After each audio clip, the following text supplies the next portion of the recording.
Hello and welcome to Footy Flashbacks. Has there ever been a better player? I'm not sure there has. My experience of watching footy dates back to only a fraction of the game's history. Actually, more than I'd care to admit. But wiser judges than me have accorded Leigh Matthews the title of greatest ever player. He was squat, short-legged and barrel-chested.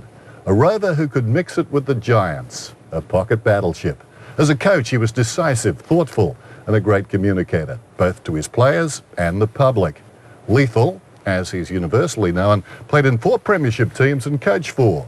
And these days, as an expert commentator, when he talks, everyone listens. For this special edition of Footy Flashbacks, Lethal Leigh looks back on his life and times in footy. There's Leigh Matthews, number 3, going after the game. And it looks like a goal. However, out comes Henry, picked up here by Leigh Matthews. Looking for Matthews. Oh, what a grab. Well, Leigh, you've recently written a book. What's that taught you? Well, it's an interesting reflection on one's life, I guess, making yourself look back at the different phases of your life when you're very young, when you're a young adult. And when I look back now as a sort of 60-year-old middle-aged grandfather, you know, it's a very different look. But how do you perceive the footballer that played the game? What I perceive is that as the young footballer, I was that brutal and callous and driven, egotistical, success-driven, call it what you like. I look back at that young person, so I don't like him much. Because I had a drive that scares me when I look back on it 30 years later. That's all I can say as a summary of it. Is that the thinking now of an old man? I think so, back? yeah, and I think that's the thing that comes through, that in different stages of our life, clearly we're the same person, but we look at situations very differently. I wrote a book with Mike Sheehan at the end of my playing days in 1986. Now, when I look back on the pre-86 days now compared to what I did then as a 33-year-old, you have a very different perception on the people around, the influence of people around, like the influence of John Kennedy Sr., my first coach. The more I go in life, the more I understand just that subtle influence he had on me and my thinking about competition and winning and losing and all those impersonal aspects of it. He was a very moral man, and yet absolutely, he encouraged the young Leigh Matthews to be brutal and callous. And well, yeah, that's probably true. I mean, the competitive urge that some competitive sportsmen have to different degrees, it's kind of how far does your competitive urge push you into areas that aren't you. Like, I've always regarded my whole life I'm a fairly passive person, but as an on-field footballer, I was pretty brutal and callous because that seemed to be the chameleon that was needed in me to survive out on the field in that environment. Well, 1971, let's get to it, the Barry Cable incident. Yeah. How do you look back on that? Well, I jumped the footy and crunched Cave in the head with the forearm, and you look back on it and think, well, you know, a bit like, what did I do that for kind of situation. I mean, no, I look back on it with some disgust and embarrassment, to be honest. And the same with the Neville Bruns saga? There's a number of times that in my... It's taken a long time to get to these, Leigh, by the way. Yeah, but I mean, I say to people, I played 332 games. I don't think I knocked out someone out every one of them, but unfortunately there was enough along the career that, I'm embarrassed about that. What would you call it? The untoward and probably unnecessarily rough stuff. Have you ever spoken to Neville Bruns about it? No, not really. I haven't ran in Barry Cable. I've seen heaps over the years, but I just, in terms of just no particular reason, but I haven't been at the same place. Well, like the last place where I was with Neville Bruns at the same time was at the county court when I was appealing my conviction after that offence, because obviously that offence went to the courts. There's a real stigma. Yeah. Well, I mean, it was just. I mean, all been involved in footy a long time. It's the only one at top level that's got to the courts. But that particular one did. What would you say to Neville Bruns now? Sorry. Did the wrong thing. There's no, you kind of, it's a bit like you do the crime, you do the time. There's a bit of an element of that. And again, you can only sort of like apologise in a sense, because I feel, embarrassed about something like that. You talked about how you've changed. Is footy still your life?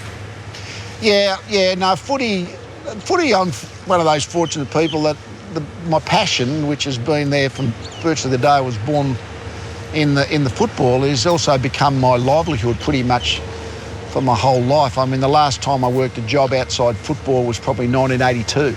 Oh, but you do those Divine Homes ads? Well, that's been much more recent, but that's an adjunct. But no, I'm still working a normal 9-to-5 job. I work for the Victorian Dairy Industry Authority. But so since 1982, the last 30 years, I've worked in footy. So that's like working at your hobby, whether it's playing or coaching or doing the media work. And yet it's been your whole life, isn't it? Because you were, 10 or 11 years of age when you wore your first Victoria jumper? Yeah, well, as a little fellow in the Victorian under-14s, as what would have been a 13-year-old. But I mean, I started playing club level footy as a 12-year-old in the Chelsea under-15s. So I guess there's only been a handful of years since then that you haven't been involved in a club most winter weekends. And by 16, you were playing for Hawthorn? I went to Hawthorn as a 16-year-old. I had 1 year with Chelsea seniors as a 16-year-old, and then I went to Hawthorn at the end of that year. So basically, my birthday's in March, so I was 17 in March of my first year at Hawthorn. And at 18, you were a father. So did you kind of miss your teenage years, do you think? Yes. Yeah, I missed being the young single adult probably, but that was probably a good thing because in terms of my sport, you know, there's no doubt when you're sort of married, if you've got children, it settles you down. You're living a different life, clearly. So, in fact, that was probably a very beneficial thing for my sporting career. Up it goes now. Ball having a go. There's Lethal Leigh going for a shot at goals. He doesn't miss there. Beautiful goal. The nickname Lethal you would have got from Lou, I guess. Lou Richards, yes. And was that after the cable incident? Well, it's probably in 1971, I guess, when I got picked for Victoria for the first time, and obviously that cable incident happened that year. But I guess about that time was Lou, as he did look for something that rhymed with Leigh, and lethal rhymed with Leigh. So the lethal sort of tag was popped on me about that 71, 72. But just as appropriate was the nickname Barney. Yeah. Which was given to you by Peter Hudson? Yeah, well, that was very different. Whereas when I was playing Hawthorn reserves, and Peter Hudson, great Hawthorn full forward, was waiting in the stands to play the seniors, watching the reserves. And look at that little Leigh Matthews over there. Doesn't he run like Barney Rubble out of the Flintstones? So everyone even to this day, anyone that I know through Hawthorn will always call me Barney because that was my Hawthorn nickname. There is a St Kilda connection, and there's a photo of you at a pie night with Carl Dittrich? Yeah, as 1964 that was. Yeah, well, Chelsea obviously just being down the Mornington Peninsula. Before zoning came in, it was most likely because St Kilda at Moorabbin by then that the young guys from the Peninsula would more likely go and play for St Kilda. And they sent you some money, the Saints? Yeah, when I got into the Victorian under-15, under-14 schoolboys team, they might have sent £7? £7, yeah. I think there was a letter that said £7. But then zoning came in a year or two later and I was zoned to Hawthorn. So, you know, there's a fair chance if it hadn't been for zoning, well, probably would have had a go at St Kilda. Well, let's have a look at the 1971 grand final. It was a tough one, wasn't it? Yeah, that was when the rules and regulations governing the game were much, much more lenient than they certainly are 40 years later. Well, here's the 71 grand final. Peter Hudson, 4 goals to go to break the record, but more important, kicking Hawthorn towards a premiership. The kick's on its way. It's a beautiful kick. He's put it through. He's put it through. Injury's been occurred now for 2 or 3 minutes, and it looks too bad for him to continue. Leigh Matthews with the ball. There's Bob Murray, their number 6. Puts a skip in. Puts it on its way. It's a long kick. It's going to be close. Couldn't be any closer. It's through. It's through. Can't take it. Picked up here by Matthews. Lost it just as quickly. Theodore dives on it. And umpire Shields indicating a free kick to be taken by Leigh Matthews of Hawthorn. Day picks it up and drives it out towards the half-forward flank, and Leigh Matthews, who takes a fine mark, was about to play on, but steadies and goes back. On comes Matthews. Kicks it long. It's down towards Kevin Neal, but he falls just about to take the mark. 3 or 4 times now his inability to carry the injury has been proven, and his opponent has gotten easy kicks. We saw Matthews take a fine mark on the wing position there. He now drives it in towards centre half forward, where Barry Lawrence, with nobody on him, takes an easy chest mark. On it comes here in St Kilda's scoring zone. Theodore now tries a hand pass, taken by Manzi. Manzi snaps, he's put it through. 149 goals up, kicking to the scoreboard end. He kicks. 150. This is third. Look no shadow of doubt. We've got to congratulate him. He's equalled Bob Pratt's record in one season. There's a siren ending the second quarter with the scoreboard at half-time reading in the 1971 Grand Final. Hawthorn 4-4-28, St Kilda 4-6-30. John Bonney puts it on its way. It's swinging around. It's close. It's through. It's straight through the middle. Bonney has kicked 2 goals. And that takes the scoreboard to St Kilda 6 goals 7, leading Hawthorn 4 goals 5. Good. Up they fly. Green takes the mark. That's called play on by the umpire.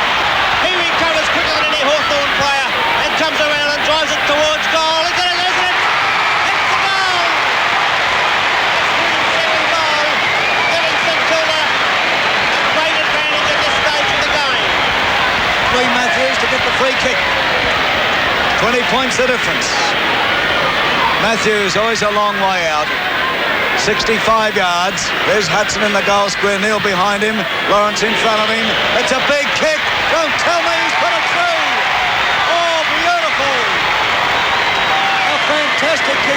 It's a short kick going towards Leigh Matthews. Oh, over the back goes Moran. Leigh Matthews has got to clip with a free kick and gets this one too. The St Kilda player down there, it's Stewie Trott. Trott who got unloaded in the third quarter as Matthews takes his kick down forward. They set themselves. Hudson is in that lot. There's a chance for Stevenson. He runs into a heap of trouble, as you saw. Taken by Lawrence, can't get his kick. Picked up by Martello. He's being manhandled. Taken by Kitty. Kitty snaps. He's put it through. 8 points the difference. 4 minutes into the final quarter. 8 points the difference. Ball escapes him, however. Through comes little Crimmins. Crimmins has it. He's running into an open goal. He kicks. He's put it through. That's his second. Hawthorn, 3 goals in 3 minutes in the final quarter. He's 12 yards out, directly in front. He kicks. Hawthorn are in front. Hawthorn are in front. And forward it goes. A chance for plays. Couldn't quite get to it. Kitty's in there. Kitty picks up. He screws around. He snaps. It's close, I can tell you.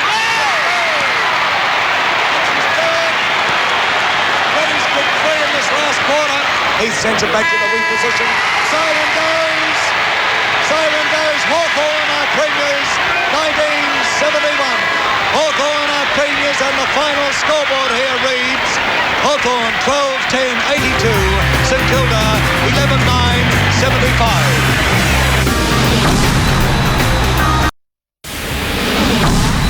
Oh, the post is broken. Matthews hit it and broke the point post. Oh, talk about a he-man. How was that? He split it right down in half. Leigh, we live in cynical times. Had that post been tampered with? Well, apparently. So, I mean, that point post incident was great image-building stuff. So I don't really like telling the true story, Neil, in all honesty. But I think there'd been a new top bit put on the point post.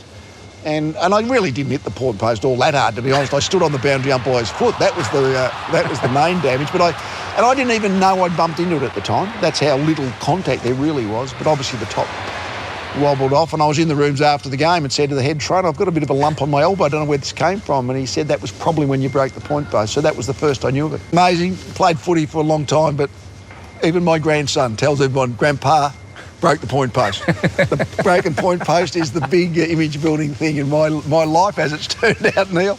Matthews runs into the post. Come on, Matthews. What are you, a marshmallow? It's all up here, mate. What? I've got tankered, Leigh. I've got tankered.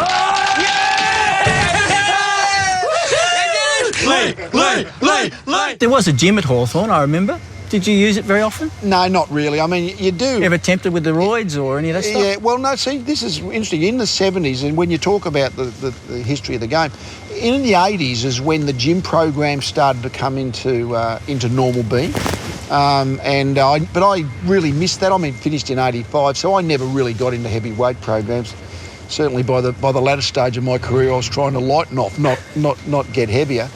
But they weren't illegal. I'm certain that there was a few players in the 80s that popped the steroids as an aid to making themselves bigger, stronger. But that was the era where that all came in. It wasn't illegal. It wasn't again. There was no rules that said you couldn't do it. But that was the start of football's body sculpting period, I reckon, in the 80s. What was your best position? You seemed to play so much of your footy in the forward pocket. Yeah. I think you kicked 915 goals. Yeah. The most by anyone not full forward. Yeah. My best position was centre-half forward, but I never grew tall enough to play there. I played in under 15s. I played centre-half forward. That was my best year in footy. But so you can control the forward line. You say what was it? I mean, I just never got tall enough to play centre-half forward, but I was kind of, I mean, what I ended up becoming. You'd like to play centre-half forward?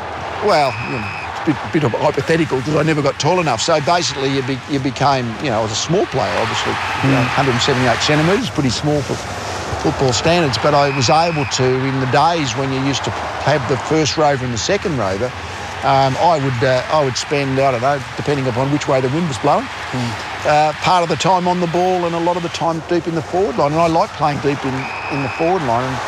And, so I guess I was a goal-kicking midfielder. You'd back yourself against most people in a marking contest, even if they were taller, because of your body. Yeah, I reckon when I was in my prime, you know, I'd say this, I guess, not too humbly, I could beat anyone one-on-one. If I couldn't beat them in the air, I could beat them second effort on the ground. So when I was in my prime, I reckon I could end up getting the ball against anyone one-on-one. Because you could anchor those legs well, there. I could either mark against the little blokes, the little back pockets. If they played taller people on me, then I reckon I could bring the ball to the ground and beat them at ground level. So that was probably how I was very happy playing deep forward then. Yeah. You got the most votes in the Brownlow for a bloke who never won the medal. Yeah. Do you think the Brownlow is credible, seeing that so many great players haven't won it? Well, no, it's only, you can only win it one year. I mean, great players have become great players, of course, they've been great over a long period of time.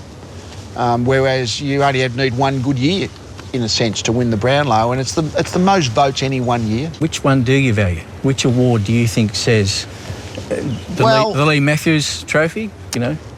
Well, no, probably not. I mean, the two biggest acknowledgement I've ever got is probably, and later on, I got acknowledged as the player of the century according to the Herald Sun writers. That was a gigantic honour. There's a bittersweet story there, isn't there, with the when you got that award? The same day that was announced, or that I was told, my dad was in hospital suffering from pneumonia, and I was going to hospital with Mum, and I was going to tell him, and just prior to he had arrived, he'd had a heart attack and died a couple of hours later. So I never got a chance to actually tell him the news. So that was a little bit bittersweet.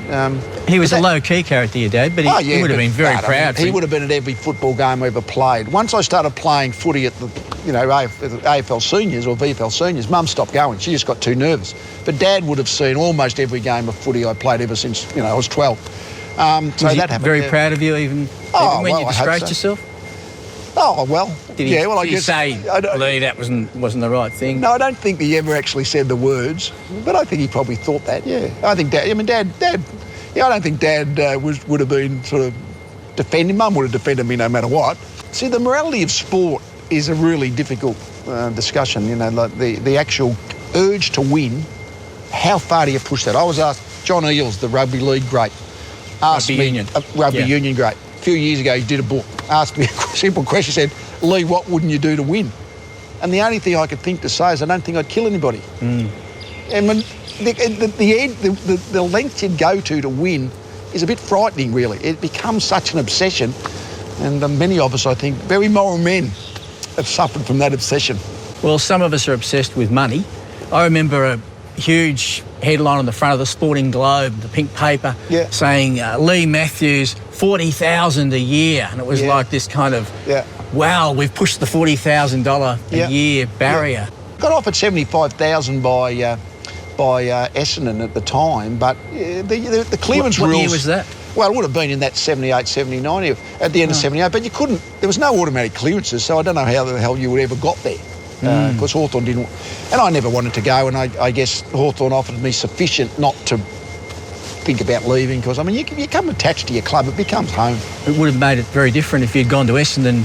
That rivalry, 83, 84, 85, would have been interesting if you're on the other side, right? Yeah, it would have been different. Well, it was never going to happen, let's face it. But, 83, 84, 85, when it turned out that we played Essendon, Hawthorn, Essendon in 3 consecutive grand finals, and the ability of the two teams changed enormously over that 3-year period. Let's have a look at some highlights from the 1983 grand final. 110,000 people roar as umpire Neville Nash comes in to bounce the ball for the start of the 1983 grand final from Melbourne Cricket Ground between Hawthorn and Essendon. Over it goes to Brereton. There's a chance for Matthews now. Coming into meet it is Rodney Eads, showing a lot of pace. There's a pass, it's all right, and a goal of Loveridge. And Hawthorn get the first goal on the board at the 6.5-minute mark. Free kick to Watson. It'll be a free kick to Watson. The ball short. There's a go for Rene Kink, the incredible Hulk. And the incredible Hulk, the ex-Collingwood star. But he's hoping for a goal. It's coming around nicely. It's a beautiful goal. He allowed for the win. A goal to Essendon and to Rene Kink. So it's 1 goal, 6 points Essendon. To Hawthorn, 1 goal to 8 points. Madden got the tap down to Brereton. A snap well covered by Watson. Spinning out of the pack is Matthews. There's strength for you. And look at the chant go as he fires at the goals. He won't make the distance. He overruns the ball, backing up well as Williams. He's in a bit of trouble. He's grabbed. Here's a go now for Kennedy. Have a shot at goal. And he's put it through for goal. That's their second. Up the centre wing. Oh, what a mark. That's Merritt. Who plays on. Up to half forward, Danaher and Mew. Yes, what a mark again. Oh, that's a bit hard. That is unbelievable. Unbelievable. Absolutely ridiculous. What more can he do except stand on the mark? He's goal. And Judge had already kicked the goal before that. There's the kick. So it's the same result. A goal to Hawthorn. And Hawthorn now move on to 3 goals, 4, 22 to Essendon, 2 goals, 12 points. On to Judge. Judge into full forward. Matthews is there! Lethal Leigh has not had too many kicks in this first quarter. He kicked the goal with one of his previous 4, and that was the free kick that was originally intended for Terry Wallace. Matthews, 30 metres out. And the goal. Chance for little Loveridge. He goes down. There's the sign to end the first quarter. And we see the quarter time scores in the 1983 grand final. Hawthorn 5 goals, 636 points to Essendon, 3 goals, 18 points. So we start the second quarter now of the 83 grand final. Hawthorn leading, but only by 18 points. Underground pass to Van der Haar on his own. Van der Haar on the goal square. Danaher's first goal. Pass, a beautiful pass to Brereton. Has a chance to score as the hand pass comes over to Loveridge. Another one coming back to Matthews. And can Matthews kick this goal? It's a left footer. But he should have given the hand pass. And Tuck has a pot shot at the goals. But will it make the distance? It'll be a goal. He made the distance. It ran through. It tumbled through for a goal. There's Michael Tuck kicking his first goal, and it couldn't come at a better time. And that's what Hawthorn not able to capitalise on it so far. But they might this time as Matthews takes the mark. Leigh Matthews has kicked 2 goals, as has the Essendon skipper Terry Danaher. Matthews some 35 to 40 metres out from goal. What's he done with that one? Judging by the crowd, it's a goal. So 3 goals to Matthews and a very valuable one for Hawthorn. On to Mew. Streaming downfield, looking for Matthews. Oh! What a grab from the skipper. And he's getting old. He's about 33 years of age. I don't know how he got up that high. He had a help from the shoulder of Carey. That's how. The grand final mark so far, isn't it? I'll guarantee when he got up that high, he was saying to himself, how the heck am I going to get down now? He's kicked 3. He's missed that one, has he? Or is it through? It's a goal. Certainly deserved the goal as Matthews brings up his 4th and Hawthorn's 8th goal. 8-8-56 to Essendon, 4 goals, 24. I think it's best summed up by saying that is what leadership is all about. You lead by example. As on the replay, Matthews, not a doubt that he was the only player that was going to get that ball. A hand pass to Russell Green out there at half forward. A long kick towards the goals. I think he might have put this one through. He has. What a Waits for the long kick up there into the goal square. Byrne in the front, Puzzy. He's got the mark. Oh, they're running right over the top of them now. And they look to me as if they're a little bit rattled, Essendon, and I think the lack of grand final experience is starting to tell at the moment. Well, they've thrown players around everywhere too, Lou, and Van der Haar's now on the half-back line, popping into the forward pocket. Admittedly, Copping, is a forward pocket player. Their backline players of just about everyone bar Walsh has been moved. Looks for the tall timber. Byrne and Knights. Walsh, one-handed. Free kick to Knights. What was that for, Bob? Pushing the back. I think he might have helped it a little bit, but it was there all the same, Bob. The siren's gone. Knights will, of course, have the shot. Of course, he started his career as a defender. And defenders, of course, aren't the best kicks. That one's the exception that proves the rule, I guess. As Peter Knight puts it through for a goal just prior to half-time, and that'll give the Hawks a lift, I'm certain. Knights' first goal, and at half-time, it's Hawthorn 12-10-82, Essendon 4-1-25. Good kick from Wallace, looking for Matthews. Hurd, beautiful one-hander, just not completing it enough. Matthews, a shot at goal. That's a jam! Lethal's done it. 5 goals to Matthews.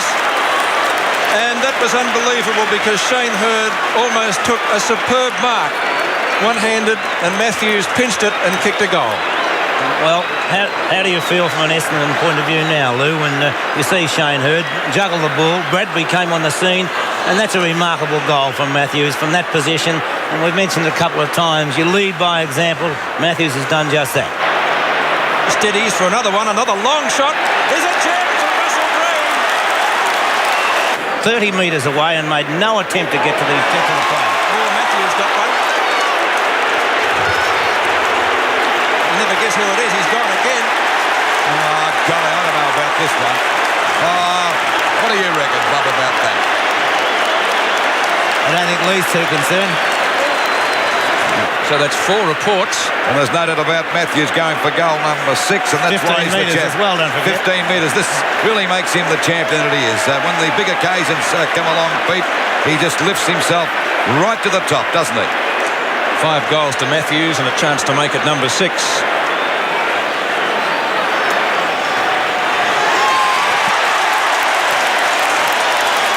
At half-full, this looks dangerous. A long shot at goal up there to Byrne, and Miles, he's put it through. A magnificent goal. And what about the Bombers are getting at the moment? Your idea. Not like Tuck not to get straight up, is it?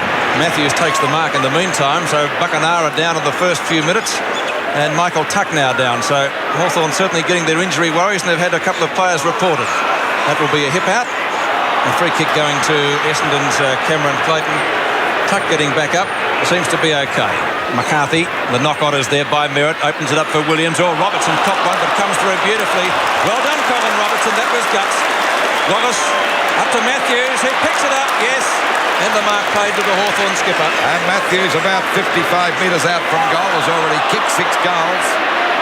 And played a great game too, but he's had plenty of friends out there. Not many weak players. I can't find one weak player in the Hawthorn lineup at the moment. As the kick by Matthews.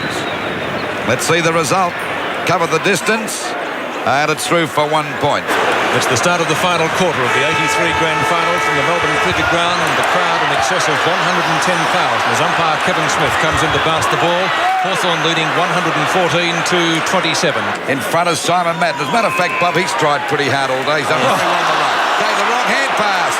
And there we see Loveridge firing the goals. And I think he's put it through. He has. Yes, the goals. That summed it up, didn't it, for Essendon? Yeah, well, they can't.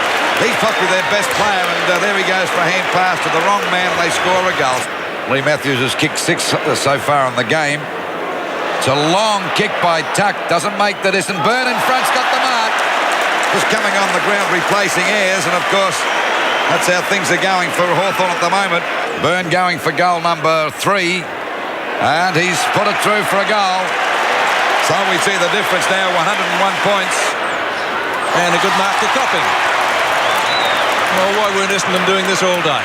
It's too late now. The horses bowl. It's no good closing the gate now, Peter. Copping from 20 metres out has put through a goal. That's Steve Copping's first. Right. There's the silent Hawthorn premiers from 1883. And a fine effort. There's their coach, Alan Jeans. And what a happy man. It couldn't have happened to a nicer guy. That is Stephen Phillips. Thank you, Peter. With me, I've got Leigh Matthews. Leigh, what's the feeling like? Well, it's funny, I hate to be cocky, but winning by that much sometimes spoils it, because, you know it's coming and that, they're sort of getting used to it the whole quarter. But our fellas today, they put their heart and soul into the game and just ran the fellas off their feet, and, I was just proud to lead them. The Hawthorn side obviously was steeled for this game, and yet it didn't really eventuate into the hard clash that it might have been. I never expected it to be any sign of bloodbath. I mean, it's going to be a tough match. Essendon were a good, tough side. Today, we played so much better. We played pretty much as our peak, and if you do that, well, we'd always be hopeful that we can win a premiership. But it's such a, there's so many things can go wrong. It's just fantastic to actually be there. Congratulations, captain of the premiership side for the first time, Leigh Matthews. Leigh Matthews.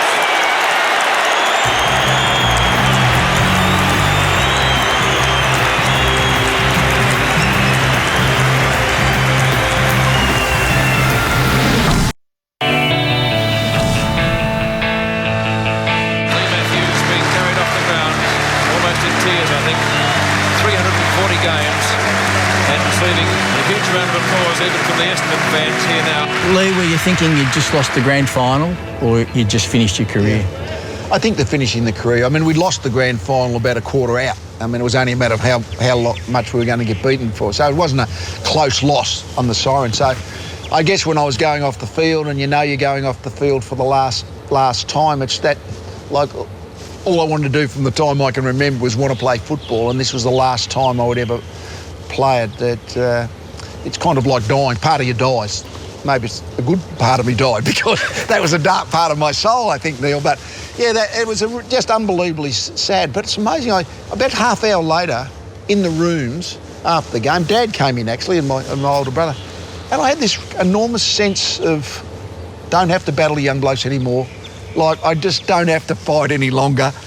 So, that in a way, the old body was wearing out compared to my prime. So I didn't have any more football left in me. But at the time, when you walked off the field for the last time, incredibly sad moment. You've probably looked back at that a few times, lots of times over the years. Were you always comfortable seeing yourself teary-eyed in front of 100,000 people? No, that didn't worry me. I mean, what you asked, what you think. That's what I was feeling at the time. Had you thought about the next stage of your life? No, not really. I mean, I'd been asked like a month or two before, was I interested in getting involved with Collingwood the following year as an assistant coach to Bob Rose. And I said, I don't want to even think about it until we've finished our footy. So after that, fairly quickly, there was some interest from Jeff Ellison at the Swans just shortly after. Whoa. But yeah, that all happened fairly quick. Fast cars? No, never got any more than a couple of chats in Melbourne. So yeah. But Collingwood was already having a talk. Well, Collingwood were already interested, and that's eventually what happened. I could now go to Victoria Park without breaking into a cold sweat, because it was a very scary place as an opposition player. So going there to work and be part of Collingwood was just a great part of my life. How different was the culture, if there was such a thing at Collingwood at that time, from where you'd been in Hawthorn, which was the only thing I can say to that question is that the Collingwood was based more on individual people rather than the job that they did. Like, for instance, if the CEO left at Hawthorn, you could virtually just replace the CEO. At Collingwood, it just seemed to be more based around people. Now, I based that on Alan McAllister, the way he was chairman, Graham Allen, who was football manager, I guess the way I was as coach. That's, apart from that, football clubs behind the scenes are really all the same, really. Champion players don't often succeed as coaches. How did you change yourself, or what did you have to bring to your thinking, and what did you need to change at Collingwood? Well, I guess all I did really was take what the Hawthorn, let's face it, Collingwood got me there because the Hawthorn were successful at the time. So I, in a sense, all my thinking about what should be done, I guess, was based on things that were probably being done at Hawthorn and the way Alan Jeans wanted his team to play. So I was almost just a copycat, really. I just went there and tried to institute most of the principles that seemed to have been successful at Hawthorn at Collingwood. That was my initial way I went about my coaching. The pathway to the 1990 grand final was a treacherous path. I mean, you nearly bailed out in one of the first finals when Peter Simic hit the post. Well, it was a draw, You had a draw, and then you played again the next week. When did you realise that the club could win the grand final? It was about 25-minute mark of the last quarter. Tony Shaw came in board on his left foot, drilled it, chipped it into Damien Monkhurst around centre-half forward. Damien went back and kicked the goal. I think we're now 8 goals in front, and it's approaching the 30-minute mark. That was when I thought we could win the grand final. Would that be one of the best feelings of your life? Oh, yeah, absolutely. I mean, that moment, the moment in sport where you kind of, it's not that we're probably going to win, it's we now can't lose. In other words, we have won, not the possibility of losing has been eradicated. That moment is I've never been able to experience that exhilaration, euphoria, whatever you want to call it, outside those sporting moments, because it's so concentrated. And it's all make-believe in a sense. We know sport's make-believe, but I can still remember how I felt at that moment, yeah. Is it make-believe? Well, it's make-believe. It's a make-believe contest in a sense. I mean, it's not. That's why we all love it. It's not real life when it's all boiled down. You know, we like to put ourselves on the line, and that's what footy fans do when they go to the footy. They put their emotions on the line for the day if they care, if they really care about their team. Well, Essendon supporters put their emotions on the line watching anything relating to the 1990 grand final. But let's have a look at a few highlights from Collingwood's greatest day. Hamilton's kick, the drop punt, across the face. Salmon! Written all over the football was Paul Salmon's name, and he marks Salmon directly in front. Shoots for goal. It's close. It's home. Essendon have got the first goal. No one can break clear. A tap to the advantage of Dacos. Look at the gather. The right foot snap. This is a miraculous kick. Unbelievable. Peter Dacos has posted Collingwood's first goal for the day. Kick into the forward pocket. Brown will keep it in, run into an open goal and put it through. Collingwood get their second. Anderson's left foot kick is wide over the head of Van der Haar. Makes good ground, runs out of room. There's the siren to end the first term in the 1990 grand final. Collingwood 2-5, 17, lead Essendon 2-2, 14. And we have a brawl on the siren, and there always receiving plenty of attention is Kelly. And we thought this had happened very early on, and now they're not mucking around these guys. And usually this does happen early on in a grand final, not at the quarter-time break. Kick it forward. Well. And there's a fella you can see there, a Collingwood player down. It looks like it's Christian. There's probably 3 or 4 pockets that have now almost dissolved into one. Players are being thrown everywhere. Oh, look at this. Sensation here at quarter time.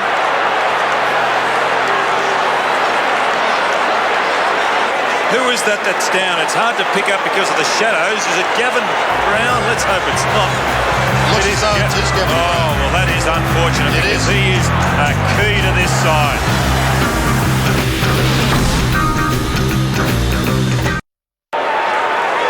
To put Collingwood further ahead. He goes. His first. The ball breaks free. It's all Collingwood. Grosiska heads towards goal. A good-looking kick. He's done it. The umpire not picking them all up. Well, Denner has gone for the hand pass to Izzard, and Russell's got him. He's lost it. 50 metres. That is stupid. That is stupid. Well, Essendon are rattled. Scott Russell, a gimme goal to send the Magpies further ahead. No mark, punched away. Now Kickett gets his right foot to the ball. It's bounced through. Miraculous goal by Kickett. And the Bombers come back. Russell plays on quickly to centre half forward. A player on his own, Bowie. Will that be 50 metres because that was a late tackle? 50 by Buick. At least the umpires are consistent, and this will be the second lay down Mazaire goal. You see there Barwick buckled over, but he's all right. All he has done is cut one around the solar plexus. Watch this. There it is. And the gimme goal. The Pies get their 8th. Starcevic is going to leave the ground. McGuan shoots the goal, and these Pies are hot.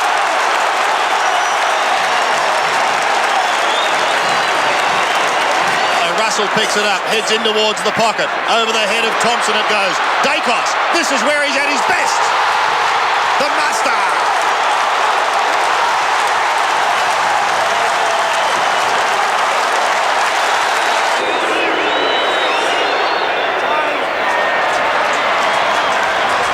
And at last, they've made it 4. And kicks it to the front of the square. Oh, nearly Brown. Essendon under pressure. Brown will kick a goal. And if that doesn't bring the roof off the MCG, nothing will.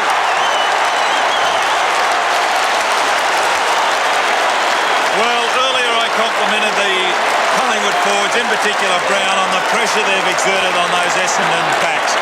30 more minutes for Collingwood to break the 32-year drought. And a quiet day by his standards, still looking for his first goal. They desperately want it. And he's hit the post. The skipper gives it to Barwick. On to Banks. Dennis Banks caught. Back to Barwick. Doug Barwick shoots and goes. Collingwood are home. The Pies are home. 2.5 minutes left. Monkhurst from 40 metres out. The kick looks pretty good. Up go the fans. It's another goal. Well, as I mentioned, that's his third goal. Damien Monkhurst, most improved player last year. You can see there Leigh Matthews coming down. He realises the team have won. A smile on his face. And he is a very happy man.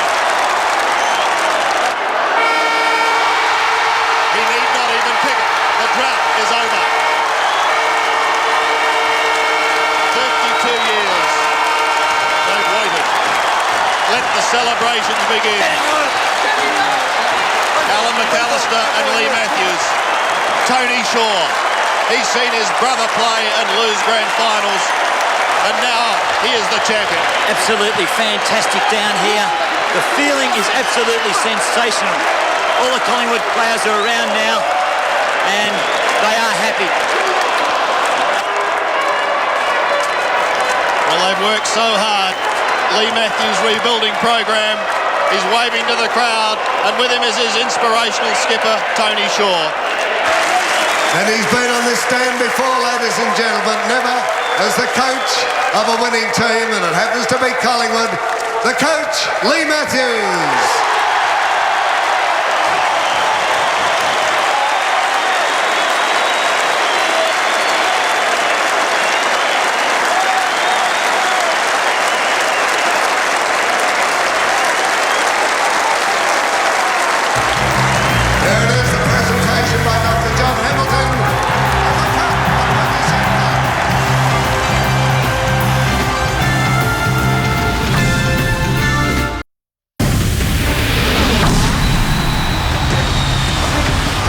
Tell Brownie he'll have to tape Lovett. Soon they're trying to tag him. He'll have to tape Lovett. Right, put Brown back on road here. Right, Brown back on road and watch now to the far wing. Yes, centre square, centre square.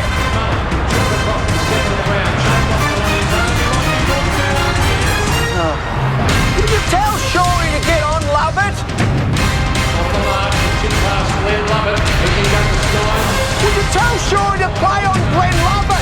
Play on him! Give it! He's got the mark! Oh. Run! Get Russell off and Shorey on. Get out from Monkey and tell him he's against non-ruckman down there. He's against little bloke. Dump the thing our way. We have all got some thinking to do. Looking at that, do you remember that moment? Well, I reckon that was as stressful a day as I've had in the coaching box, because the week before we got beaten by 80 points odd by the Kangaroos at Victoria Park, and if you get thrashed at Victoria Park at Collingwood, that's not a good thing. And then we went and played this game against Melbourne, and I reckon we were 6 goals behind about 10 minutes in. So, yeah, it was a pretty stressful day that I happened to be mic'd up in the box. How long did you coach Collingwood for? Well, 10 years. 10 years? Of course, after 1990, we won the premiership. Anything said within 24 hours of a premiership, there should be a moratorium on. And for me, I was appointed coach for life by Alan McAllister, as we know, and I got sacked 5 years later. Yeah. And Alan went not long after too. So, Yeah, so that was. But the Collingwood was a fantastic place to be involved for my decade. But your time comes. After you spent 3 years out in the media with us. Yeah. Why did you go back into coaching? I had no interest in coaching in 1996.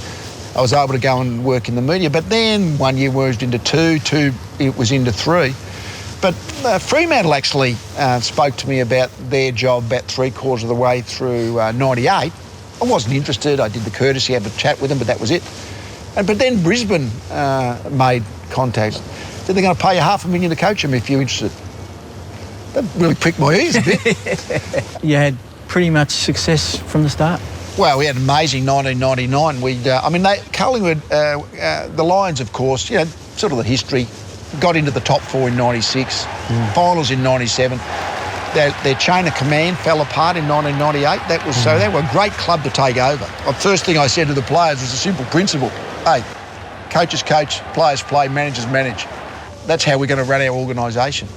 Wasn't a whole lot of player leadership group involvement back in those early days now. But so it was a great environment because they'd seen what had happened when they had let their chain of command fall apart.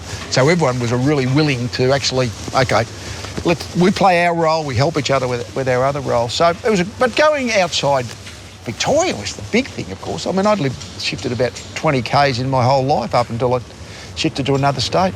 Good move. You're still there? It ended up being a terrific move because what happened at the Lions was just extraordinary. And Michael Voss was just the most magnificent captain as an on-field performer, as a leader of the group. But we had a lot of other players in the same category. Give us a few words about each of them. Jonathan Brown? Well, Jonathan Brown was only the boy. He was only the 19-year-old in 2001. So he was a man at 20. John Kennedy used to say to me, you could be a man at 20 and a boy at 30. Many are. Simon Black?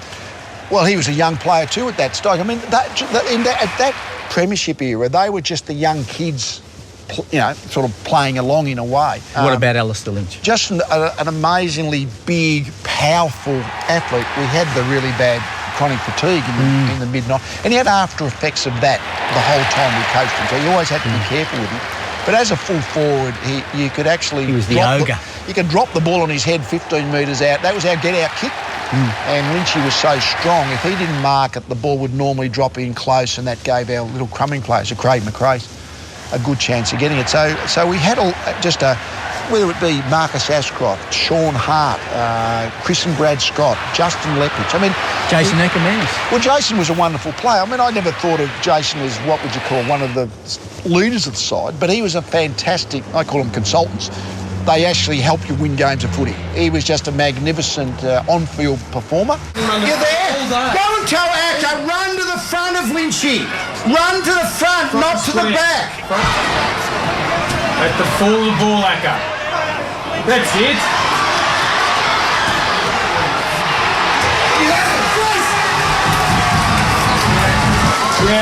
Yeah, get out there. Tell them it's about 5 minutes to go. It's about 5 minutes to go. We haven't got time to tell them now. You there? We need a sweeper in our forward 50 stoppages. We haven't asked Jason for the purposes of this what he thinks of you, but Michael Voss said you're a hard man to get to know back then. Yeah, and I didn't distance yourself from the players. I think that's just that was just my natural personality. I don't think I was. I didn't coach on friendship. I mean, that's what I mean. You look back, I probably coached more on the John Kennedy model in a sense. I mean, you got to communicate. Obviously, that's the issue. But there was some advantage that I had probably with the the aura. Yeah. But the downside of that is that players weren't necessarily able to come and, I don't know, what's the word? Chit-chat. When did the aura grow? I don't know. When did you feel the aura to players? I never felt it. No, I never felt it. I'm just saying, players say that all the time. I mean, this is what you're saying is a theme I've heard from players in general that I wasn't easy to talk to, and that's a flaw in my coaching. And that club made history. The three-peat was something else, wasn't it? Well, just amazing. I mean, but you asked when did I know we were going to win that? That was pretty late in the 2001 grand final. But I mean, really, the greatest thing really was the 20-game winning streak. I mean, from round 10 of 2001 to round 4 or 5 of the following year. They won the last 16 of 01 and then the first 4 of the following year. So just, I mean, there's a basic stat in footy. If you're in it a long time, you lose every third week. It never gets any better than no one. I know Jock Hale's probably got a winning percentage in the 60s. That's as good as it gets. So the fact that we didn't have to suffer losing for 20 weeks in that period of time was quite remarkable. Well, let's have a look at the 2001 Grand Final. So the moment has arrived. Haven't we been waiting? The first bounce on Grand Final day. Early kick for him would be important, I think. Finds Power at half-back, almost up the centre wing. Power's kicked to half-forward. Brown at the back. Just got rid of Solomon. Jacobs to get back. Handball to Carousel on his hands and knees. Hart cuts it off. Goes for goal. No. Comes out wide and finds Lynch. Free kick. Surely. Fletcher's decked him unceremoniously. Well, it was a magnificent intercept by Sean Hart. Carousella went to ground. He got a piece of slippery turf and he was put under some pressure. Here's the free kick being given away. Not a lot of doubt in that one. Won't be much criticism on the umpire for paying an early free kick for this in front of goal. And I do think, Jared, if you're going to give one away, make it a decent one. He got away with a fair bit there, Dustin Fletcher, didn't he? It's certainly given him something to think about. There's a bit behind play. Brad Scott and James Hurd. Trying to get up... Heard a bit there. Lynch, has he missed it? It's coming back. I think he's missed it. It's close. He has. Up and under. It'll be play on. Hasn't gone far enough. Not paid, surely. Umpire was very clear in saying play on. I think he's pulled a free kick out. Free kick, yeah. Is it to Lynch? It's for a high contact, I think, on Alistair Lynch. So he didn't pay the mark because the ball obviously didn't travel the required 10 metres. It was a great attack, a great physical attack on the ball by Alistair Lynch. You'll see him come sailing over the top and really grab the ball. Then have a look as the players pile in on top. Someone in there. There's a bit of grabbing around the head, I think. Might have been a soft one, but a chance for Alistair Lynch to atone for that first miss. Well, this is an easier shot. He really shouldn't miss. Should kick the first goal of the Grand Final. He has. Scott bangs it to about 40 metres. Power's in a good position. He's in a great position. And he's taken the mark. He read it best. He was the smallest of the 4. But you could see from the moment the ball was in the area that he was the chance. Now, he's normally a great finisher. Well, the forward line working wonders for Brisbane. I think problems at the other end. They've got to just get a different chemistry around there. They're too big. They've perhaps got to get Barnes off the ground and Alessio into the ruck. Mercury looks as if he's coming onto the ground. Yeah, spot on, Jared. Both changes here. McDonald to Keating and Barnes and Mercury. Howard's kick's good. He's got it.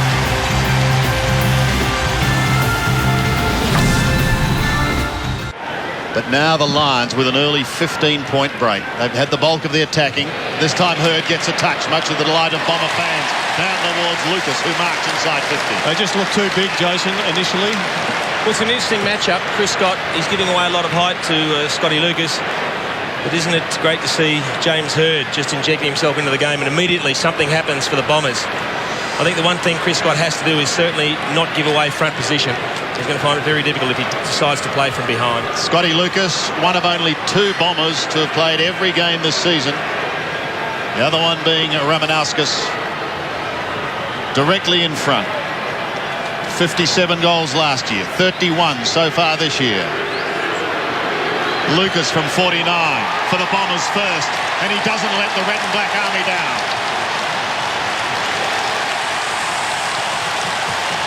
He's got Rioli now. Dean Rioli will give a little ground, and he does, as the diving mark is taken by Johnson. Just 25 metres out, almost directly in front. 20 goals for the season. Can he continue to erode the Brisbane Lions' early lead? He can. Maybe Lloyd will get an opportunity now. No, he won't, because he's taken the mark directly in front, and he's only 25 metres out. Well, I think that's the one he wanted. He needed to inject himself in, take a strong mark under pressure. The back-to-back centurion, closing in on Simon Madden's club record. He shoots for his first for the day, and he gets it. Solomon going back, Voss off the ground, Ackermanis left foot. Oh, it's a brilliant, goal. brilliant. He's done it. The Brownlow medalist has put him in front. They need a some magic from somewhere, and who better to supply it? Well, when he got his hands on the ball, didn't he accelerate? But I thought he was running himself into a tighter angle. But that trusty left foot, we've seen it on a couple of occasions this year.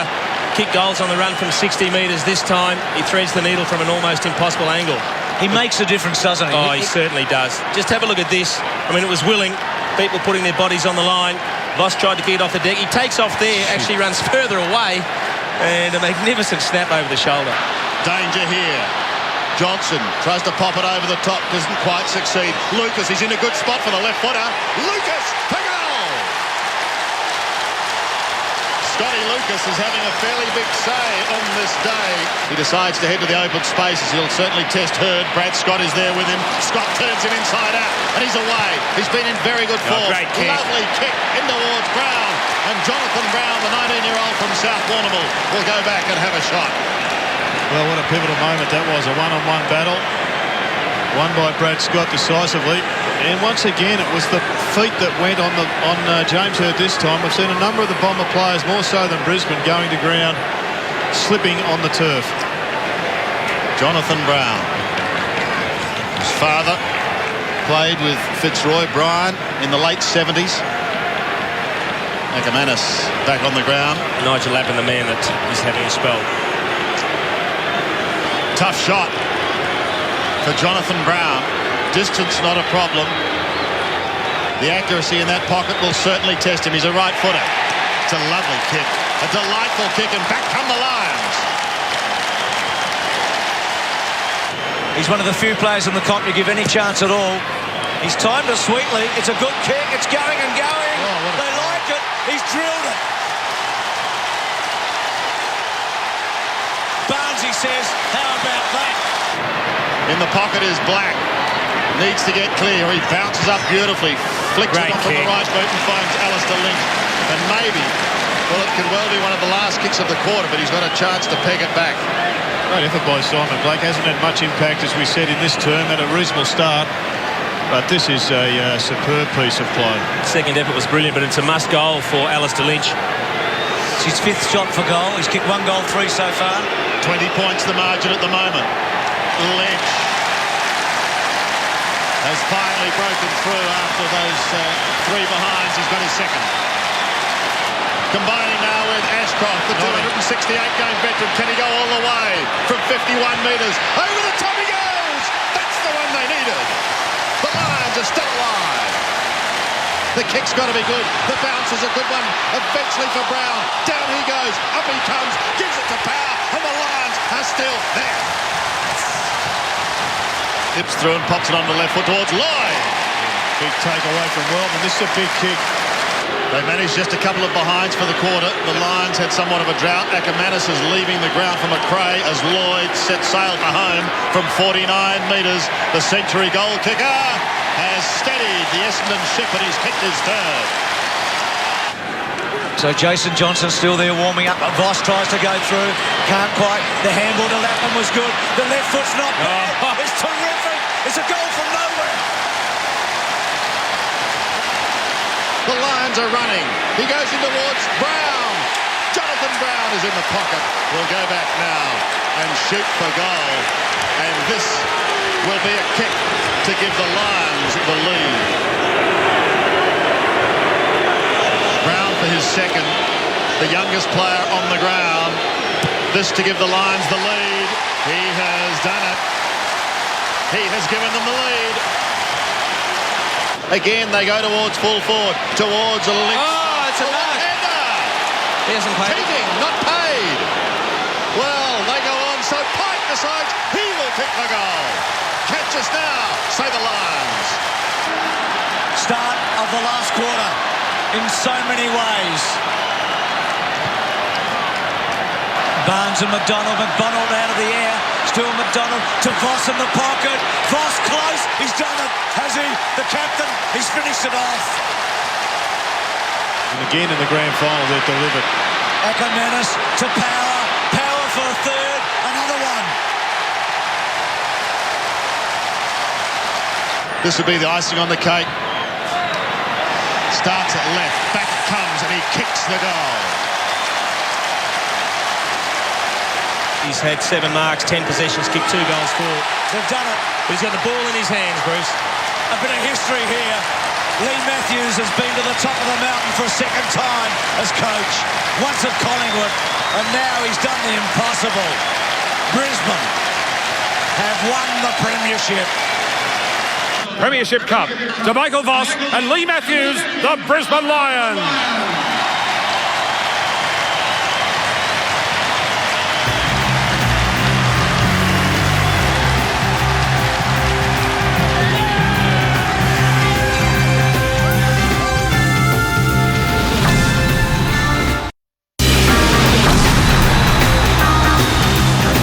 Ludo, anything.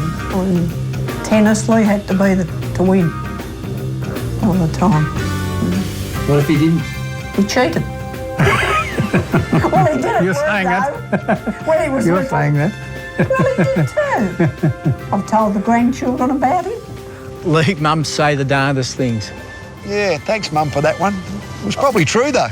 That probably, in one sentence, unfortunately, in some ways, summarised my attitude to competition, really. I mean, people ask me to talk about leadership and winning. They don't ask me to talk about the morality of competition because I'm not too good at that. That bit of film in that interview we did is the only footage you've got of your mum and dad? Yeah, it is. And I wrote given it to my brothers. It is. Yeah, it's the only footage I've got of. They were very elderly, obviously, but it was. That was the only footage I've got of mum and dad. In your life, what do you think's been the most meaningful thing you've done? I haven't done anything terribly meaningful because my life has been fairly much based around sport. I mean, as I say, sports, you're kind of a little, I guess, it's entertainment. You might argue you've entertained a lot of people. That's about the best you can say. But in terms of what some people do with their lives, no, pretty small potatoes in that category, I think. What's been the most meaningful experience? I know you walked Kokoda in 2006. Is that up there? I'm a goal-orientated person. The only thing part of Kokoda I enjoyed was walking over the finish because it was 5 days of agony. Hope you didn't knock over any fuzzy wuzzies on the way or anything. That's right. Yeah, no, but I did. Well, no, not in meaning. The things that you remember. I mean, strangely, I coached the international rules team when they started that international rules against Ireland at the end of '98, before I went to Brisbane, and we won the first test over there. And at the time, it was like winning a grand final. Now, people back in Australia don't really care about what's going on in the international rules, but having the coat of arms on your uniform, on your outfit, and singing the national anthem like a theme song at the end after the win was an enormous buzz. So I've had a lot of those moments. So that's really, really gratifying. But no, I'd like to say I gave more to the world, but probably didn't. You said at the start of the interview some stuff about how you've changed. You used to be motivated in your playing days, I think, by the fear of failure. Yeah, You've told me that. Yeah, that was my whole life. I mean, I kind of, good or bad, I kind of almost can see the downside in everything. But are you more glass half full now these days? Yeah, no, I don't think I've altered in that regard. I mean, I don't think I was any different at the Brisbane Lions in 2008 than I was as a 17-year-old at Hawthorn in 1969. The fear of failure is what drove me, but that doesn't matter much as long as you accept the challenge. It doesn't matter whether it's the joy of winning or the fear of failure that drives you. But the problem is, if you've got a real bad fear of failure, sometimes you're not prepared to accept the challenge. Some of us fail a lot too. We all fail a lot. We all fail a lot. As I say, I think over my lifetime of 800 games, still lost about 300 times. Oh, don't whinge, Leigh, don't whinge. You're a sunny person though these days, aren't you? Yeah, well, I'm me again. When I played and when I coached, I always feel I'm a bit of a chameleon. That I kind of think, well, this is what I've got to do to succeed in this environment. You have to take on the coach's persona. Yeah, I've got to take on the coach. Well, what I think the coach's persona is now, whatever that is. I mean, whatever you think it is, you take it on. But now, without that cloak, whatever I am, I think's me. Yeah. Now, are you a hawk, a pie, or a lion? Or a member of the Fifth Estate? People thought, well, I'm a member of the Fifth Estate, but it's more the point is because I was heavily involved with 3 clubs, I find my Barrica fan has really been diluted. I often think that probably in a way the club you played for, like in 10 years' time, it's more that Hawthorn probably, accept me as one of those because I played there. coaching is very much an off-field role, and coaching is just king is dead, long live the king. As soon as you walk out the door and there's a new coach sitting in your office, all you were was another off-field person who helped out. Whereas players, the players out on the field, everyone sees, you're in the brown and gold jumper and so. But answer to that question is, I don't barrack for anybody. I'd like to barrack for one club, to be honest, but I don't have that mentality to any of the 3 clubs that I've been involved in. My favourite Leigh Matthews story would have to be Justin Leppich in the lift after the grand final. Well, that one's true too. This one's true. Now, this was probably after 2003, and after probably grand final day is the one day you're kind of almost drinking. So about 8 o'clock at night, we're going up to the function. I have to always say, this is about after eight Crown Lagers, Neil. And Lepp was being cheeky in the lift, said, geez, where would you be without us? I said, mate, all I'd be is player of the century. So that was a true story, but it was, you've got to sort of say there was a lot of alcohol involved in both of us, and we were all just having fun with each other. Leigh, I reckon it's a beautiful place to finish. You're only the player of the century. Thanks, Neil. Thank you very much. Thank you. What an amazing career. I hope you've enjoyed reliving it as much as I have. That's the show this week. We'll be back again soon to take another walk down memory lane, next time on Footy Flashbacks.